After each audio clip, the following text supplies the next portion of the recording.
The sun never rose on the morning of the 15th of April, 1912, not really, not in the minds of those bobbing in lifeboats across the frigid surface of the North Atlantic, not in the thoughts of the men and women waiting outside White Star Line offices from London to New York, not even on the deck of the Carpathia, the modest Cunard liner that had rushed full speed toward a disaster she hadn't caused but would inherit.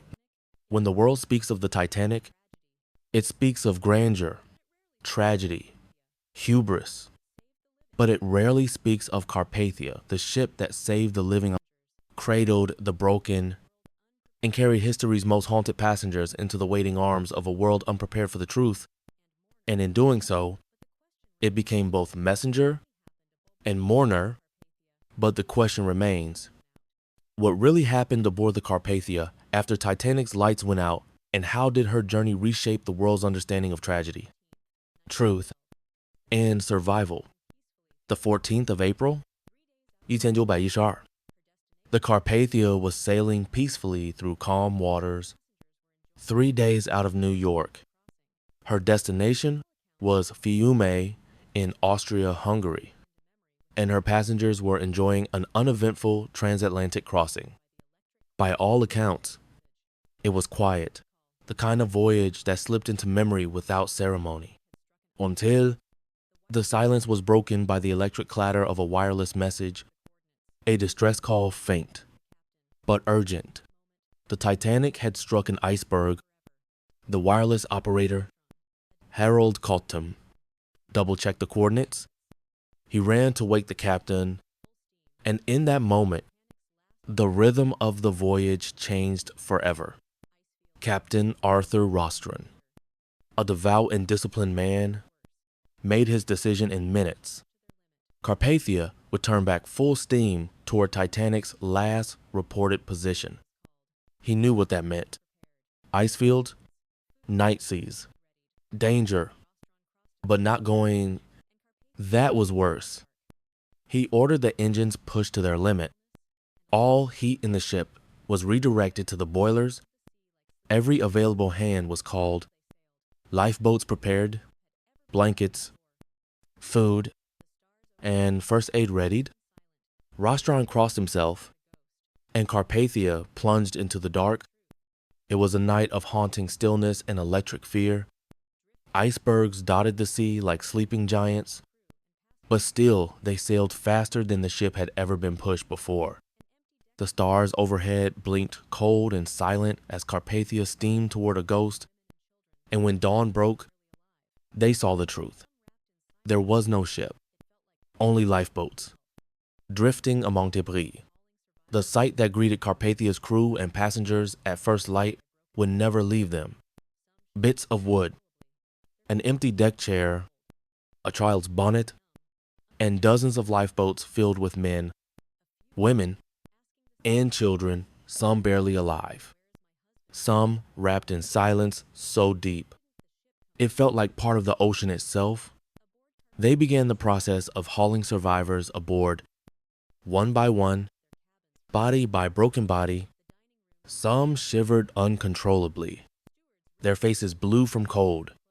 Others seemed numb, unable to speak or even blink. A few wept, asking the same questions over and over. Where is my husband? Where is my sister? Why didn't the ship come back for us? Aboard Carpathia, chaos was replaced by a strange order. Passengers gave up their cabins for the rescued. The dining rooms became makeshift hospitals. Stewards ripped up blankets to fashion new clothes.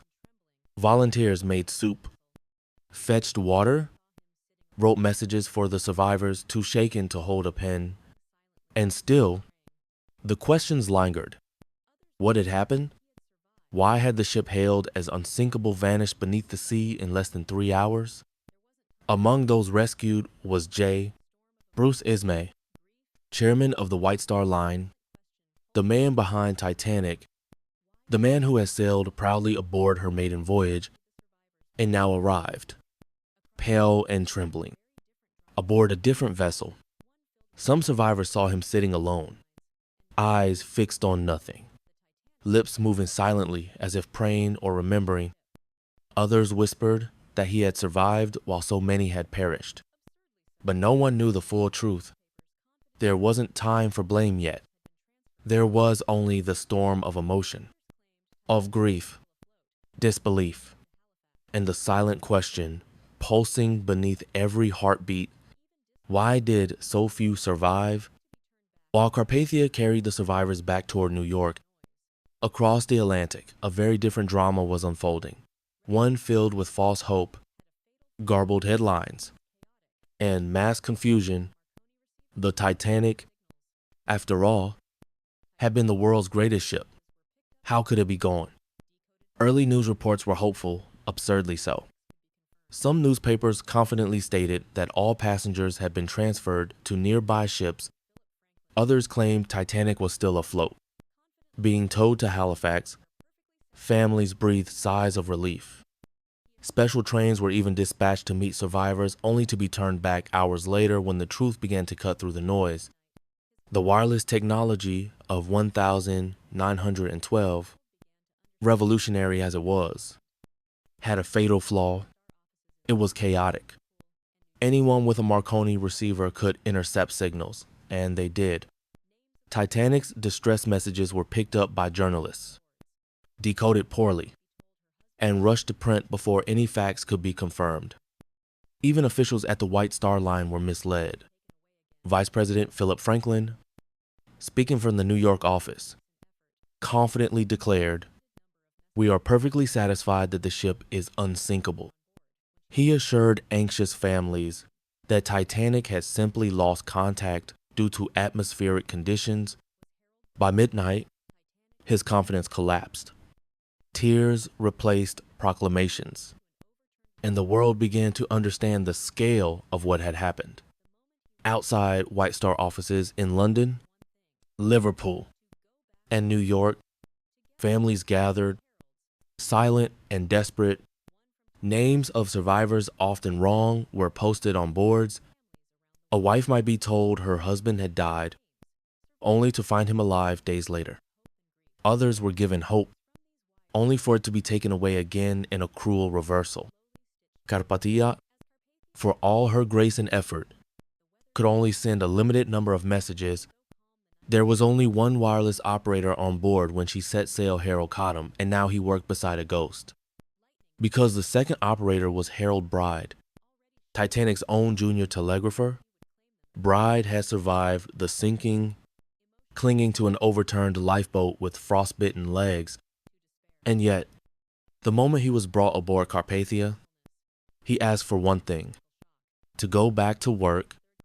Together, the two Harolds, one from Carpathia, one from Titanic, worked day and night, transmitting messages to families around the world. Between them passed names, survival notes, brief messages of hope and grief. It was from these wires that the first truth of the Titanic tragedy was slowly stitched together. As Carpathia approached the American coast, the weather turned. The seas, so calm. The night Titanic sank, now boiled with rain and wind. Thunder cracked over the waves. Lightning lit up the sky. Survivors, already shattered, now feared the sea would claim them a second time. Inside the ship, emotions turned from relief to reflection to despair. Some passengers coped with eerie cheerfulness, symptoms of psychological shock. One Irish third-class passenger, Béra Mulvihill, wrote a letter home saying, "Dear Maud, I'm fine and dandy. Never better. I'm awfully happy. Like the night I was born." Others wept uncontrollably, or sat in silence for hours. Margaret Brown, later known as the unsinkable Molly Brown, refused to sit still. She organized a survivors committee, collecting donations to aid second and third class passengers. Over $10,000 was raised for blankets, travel costs, and later to commission medals for Carpathia's crew and a silver cup for Captain Rostron himself. The aid wasn't just financial. Volunteers worked round the clock to help with counseling, translations, lost connections. The ship became a floating relief station, but beyond Carpathia's hull is a different kind of battle was brewing, one between privacy and publicity. News of the rescue had ignited a media frenzy. Journalists chartered boats to intercept Carpathia before it reached port. Flashbulbs lit the night like a battlefield. Some reporters even attempted to board the ship by force. Captain Rostron, outraged, warned they would be shot. He wasn't bluffing. And yet, not even he could stop what was coming. Aboard the ship was one journalist already, Carlos Hurd of the St. Louis Post-Dispatch. He had traveled with his wife on what was meant to be a peaceful voyage. Now, he was witnessing history and riding as fast as he could. Though the crew had tried to confiscate his stationery, he had found other means. His wife, Catherine, hid their notes in the lining of her corset, and when Carpathia entered New York Harbor, Hurd wrapped his story in oilskin, tossed it overboard into the waiting arms of a newspaper boat, and within hours, the first eyewitness account of Titanic's rescue was published. It was Thursday evening, the 18th of April, 1912. A gray shroud of rain veiled New York Harbor as Carpathia finally appeared on the horizon. Her approach was slow, almost ceremonial, the way one might carry an urn or lower a flag. Thousands crowded the docks. Policemen lined the streets. Journalists stood shoulder to shoulder, elbows braced. Cameras readied. They weren't just waiting for a ship, they were waiting for answers. But Carpathia didn't dock immediately at her own Cunard pier. Instead, in a move that baffled the crowds, she passed it, turning instead toward White Star Line's Pier 59. There, in eerie silence, she delivered the only physical remnants of the Titanic, 13 lifeboats, hoisted and lowered without fanfare, wooden, plain, and ghostly in their emptiness. It was a grim handover. The world had watched Titanic set sail in glory. Now it watched her return in pieces. Only after this symbolic gesture did Carpathia make her way back to her assigned berth. It was now close to 9:30 p.m. Darkness fell, and with it, a storm of flash photography, shouting, sirens, and silence. Inside the ship, Captain Rostron made a final decision. No Titanic survivors would be allowed to disembark first. That honor and shield would go to Carpathia's own passengers, the ones caught in the storm of fate without ever asking for it. They were quietly escorted off, away from cameras, away from crowds. Then, the survivors came. Some walked, most were helped. A few had to be carried wrapped in blankets, in borrowed clothing, in silence. The youngest clutched dolls. The oldest clung to names on pieces of paper, relatives, friends, addresses in cities they'd never seen. Many had nothing, not even shoes. There were 705 survivors aboard Carpathia. More than 1,500 had perished. And every person who stepped onto the docks that night did so under the gaze of 30 onlookers, a city's worth of grief, disbelief, and unanswered questions. The Red Cross, the Salvation Army, the Hebrew Immigrant Aid Society, the Council of Jewish Women, and countless other organizations had mobilized clothing, food, blankets, stretchers. Police held back crowds. Ambulances lined the streets, and in the middle of it all, Bruce Ismay. Once the master of the White Star Line, Ismay now looked like a man dragged out of a grave. Eyewitnesses described him as pale, vacant, broken. He had tried to resign quietly, to board the Cedric and return to England. But fate and American politics had other plans. Waiting at the docks was a man who would change everything. Senator William Alden Smith. He had watched the news unfold in horror.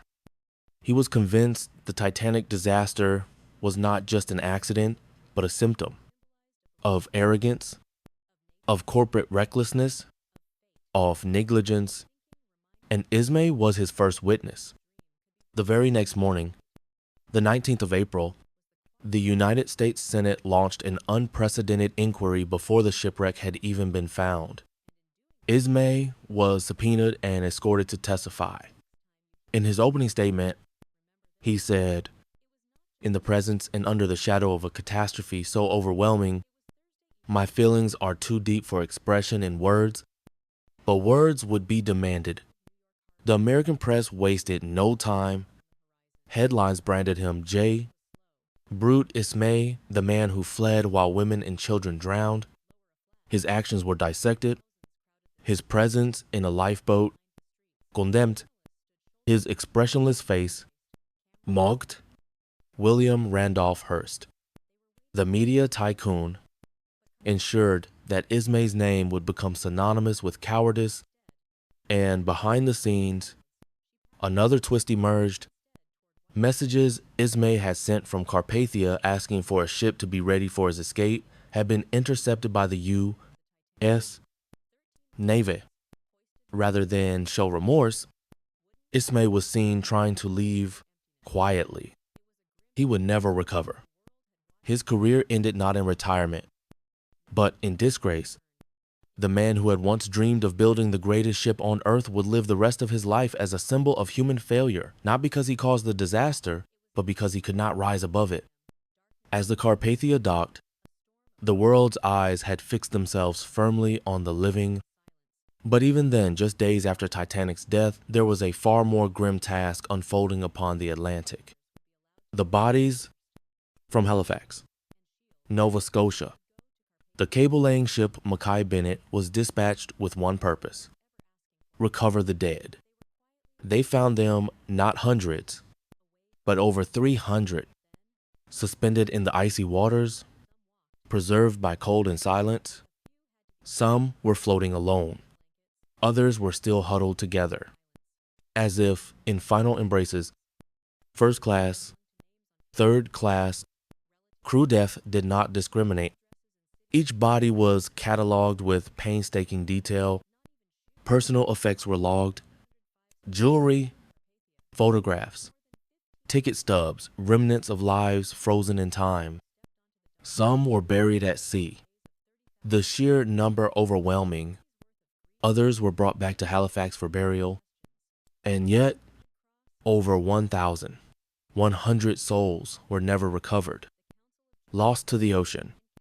Among them, Captain Edward Smith, Thomas Andrews, Titanic's lead designer, bandmaster Wallace Hartley, and all 7 of his fellow musicians. Titanic's band had played as the ship went down not in legend, but in truth. Survivors testified that the final song they played was either Nearer, My God, to Thee or Autumn, both hymns of surrender and solace. Their bodies were never found. In Belfast, the city that had built Titanic, the news struck like lightning. The shipyard workers, the riveters, fitters, welders grieved openly. They hadn't just built a ship, they had built a symbol, and now it was gone. In Southampton, 3/4 of Titanic's crew had called it home. Entire neighborhoods fell silent, streets of widows, orphaned children, churches overflowing. One corner of the city lost hundreds of men in a single night. In Liverpool, where the White Star Line's headquarters stood, the crowds were so angry, so desperate, that survivor lists had to be read from the balconies. Out of reach of the mob, yet amid the pain, the survivors did what humans always do. They endured One of the last to leave the Carpathia was Harold Bride, Titanic's wireless operator. He was carried off the ship, bandages around his frostbitten feet, but still gripping the device that had become both sword and shield, the Marconi telegraph key. And waiting for him was Guglielmo Marconi himself, the inventor of the very wireless system that had summoned help to Titanic's coordinates. Had traveled to New York as soon as he heard what had happened.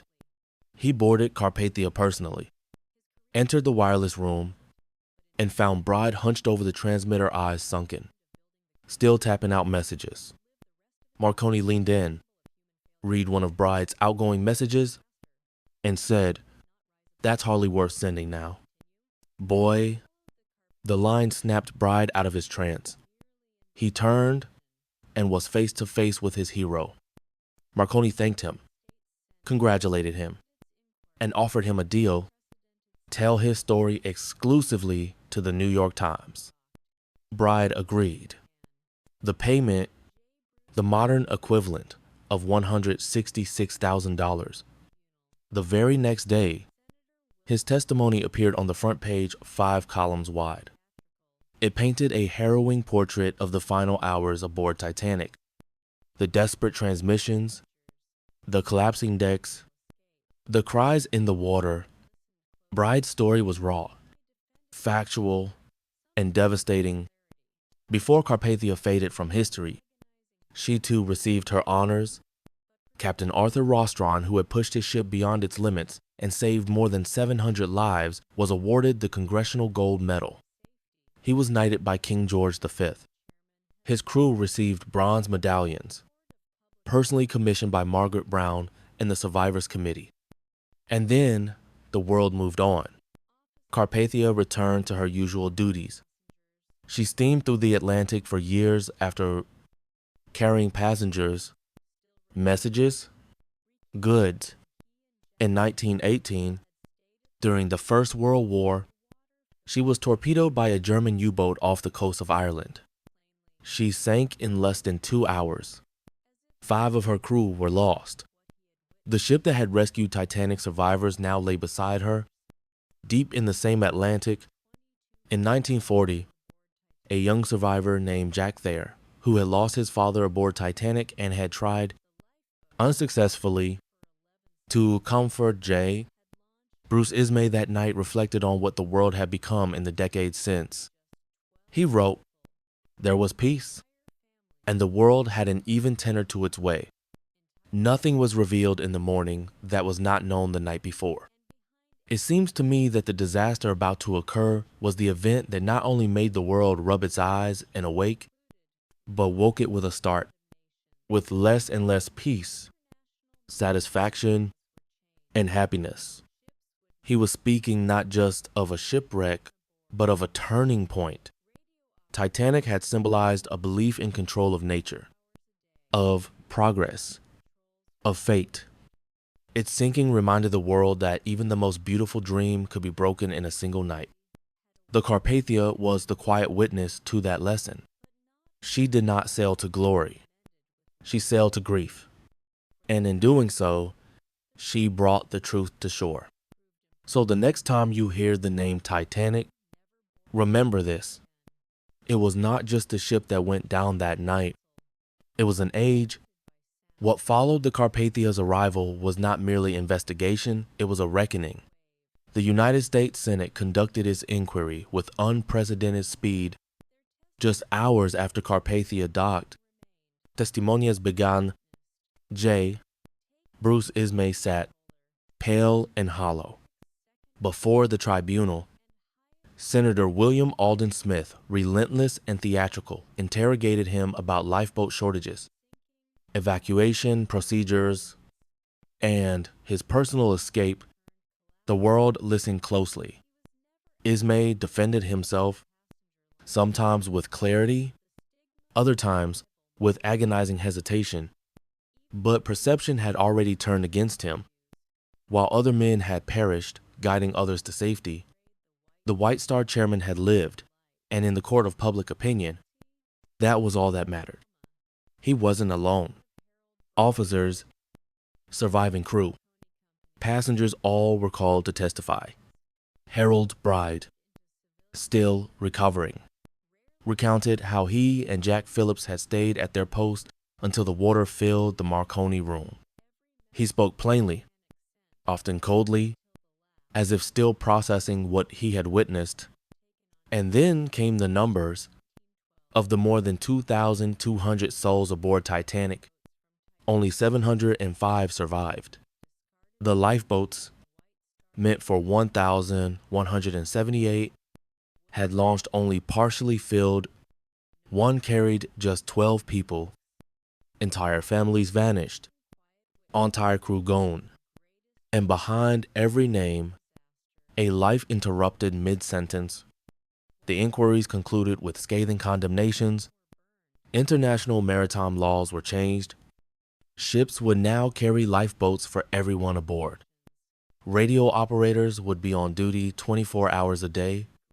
Ice patrols would be formed.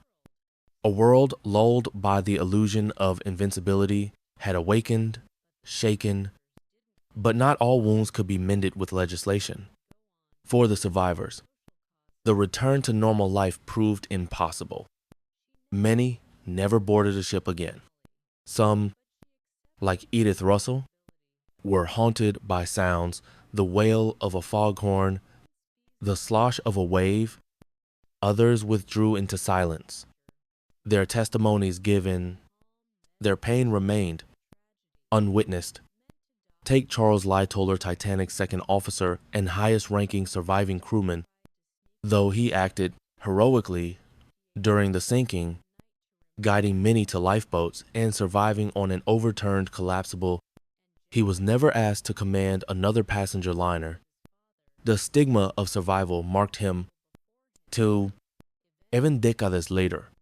In interviews, Lightoller would omit anything that portrayed the White Star Line in a bad light, loyalty or trauma.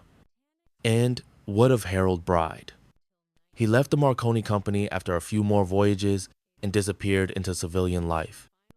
Rarely interviewed, rarely seen, he had, after all, heard every message Titanic sent until the last.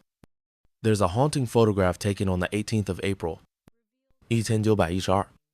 It shows the 13 lifeboats from Titanic stacked like discarded bones along White Star Pier 59. Damp, wooden, silent. No names, no plaque. Just 13 quiet witnesses to the greatest peacetime maritime disaster in history. What became of them? Some were burned. Others were sold. A few vanished into museum collections. But none were preserved publicly in any grand way, as if the world, so quick to mourn, now wanted to forget. But the survivors didn't forget. Margaret Brown would go on to champion social causes for the rest of her life. She never accepted the nickname Molly, but she accepted the responsibility of speaking for those who could not. Lawrence Beasley, a second-class schoolteacher, wrote a book, a calm, measured account of the tragedy, meant to document rather than dramatize. He later tried to sneak onto the set of the 1958 film A Night to Remember to ensure historical accuracy, and Jack Thayer, the young man who lost his father and saw Ismay unravel before him, eventually took his own life on the eve of America's entry into World War II. The grief had never stopped knocking. Titanic's wreck would not be found until 1985, more than 7 decades later. Her final resting place was discovered by Dr. Robert Ballard and his team. 2.5 miles below the surface of the Atlantic, the footage blurred, ghostly revealed rusted railings, broken decks, forgotten shoes. The ship had split in two. Everything was exactly as described, and yet indescribably worse. Among the artifacts recovered were letters, perfume bottles, a violin. Time had stopped and waited. Carpathia's wreck was also discovered in 2000 off the coast of Ireland. She had been struck by 3 torpedoes during the First World War while in convoy. Though most of her crew escaped, 5 perished. There, too, she rests, not far, cosmically speaking, from the ship she once saved. In 1912, the Titanic was the world's most magnificent symbol of human achievement. The Carpathia was a humble workhorse, but when disaster struck, it was the smaller ship under a calm captain, a dedicated crew, and a few determined survivors that became history's quiet hero. And while Titanic is immortalized in poems, movies, and myths, Carpathia carries a subtler legacy. That decency in the face of horror matters. That speed, skill, and sacrifice can mean the difference between mourning thousands and mourning them all. And that even when the world is unprepared, even when the night is cold, and the truth is late to arrive, there will always be someone listening, and somewhere, a ship will turn toward the storm. When Carpathia steamed past the Statue of Liberty on that rain-lashed evening, no cheer rose from the decks, no hats tossed in celebration, no waving hands or patriotic songs. There was only quiet. The survivors huddled at the railings, stared at the familiar shape with hollow eyes. For most, this was to have been their first sight of the new world, a symbol of promise, of freedom, of beginning anew. But now it was a reminder of what had been lost. One third-class woman, speaking through a translator, whispered, "I came here with my husband. I leave with only myself. The statue is welcoming, but I do not feel welcome." Behind her, another young man who had clung to a lifeboat's edge for hours simply muttered, "I didn't know silence could be this loud." As the Carpathia pulled into dock, with cameras flashing and crowds pressing, the trauma of the voyage crescendoed once more. This wasn't arrival. It was aftermath. In the years that followed, Titanic's name became synonymous with catastrophe. Like rearranging deck chairs on the Titanic, people would say, a joke, a metaphor, a shorthand for futility. But the real tragedy of Titanic was not the iceberg. It was that so many warnings had been ignored, the ice telegrams sent by other ships hours before the disaster, the lifeboat drills that had been canceled, the lack of binoculars for lookouts, the belief that engineering could defy nature and win. In that sense, Titanic was not just a ship. She was a mirror reflecting all of society's faith in progress, its arrogance, its belief in control. Carpathia, in contrast, was the answer to that arrogance. She didn't promise grandeur, she didn't arrive in fanfare, but she acted. Captain Rostron did not ask for permission, he did not delay. He turned his ship toward danger and told his crew what mattered. We go to save lives. Everything else is secondary. And in doing so, he reminded the world that amidst chaos, some will still run toward the fire. Not for glory, but because someone must. For every famous name tied to Titanic Ismay, Astor, Guggenheim, there were thousands of others. There was Annie Funk, a Mennonite missionary who gave up her seat in a lifeboat for a mother and child. There was Michel Navratil, a toddler rescued with his brother, their mother, unaware they'd been taken aboard Titanic by their estranged father. There was Wallace Hartley, whose violin would one day be found in an attic, still in its leather case, water-stained but intact. And there were the countless crew members, barely named, who died sealing bulkheads, manning engines, loading lifeboats for strangers. Titanic gave birth to a world of monuments, bronze plaque, memorial halls, museum displays. Carpathia, Meanwhile, quietly receded into history, but every survivor who stepped off her deck that night, every life she carried from horror to harbor, is part of her legacy. More than a century has passed since Titanic sank, and still, questions remain. Why were so few lifeboats launched at full capacity? Why did nearby ships like the Californian fail to respond? Why did Ismay board that lifeboat and not wait for others? And perhaps the hardest question of all, could more have been saved?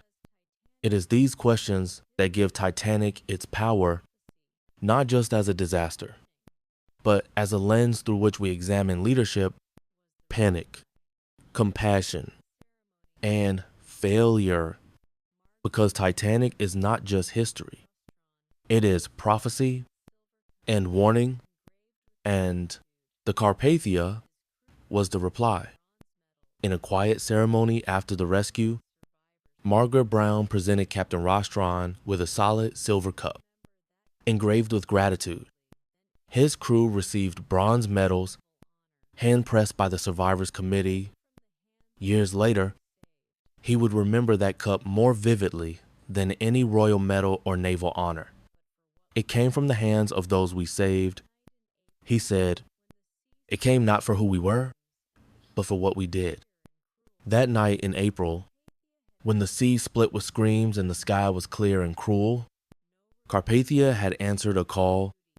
No glory, no reward, just duty.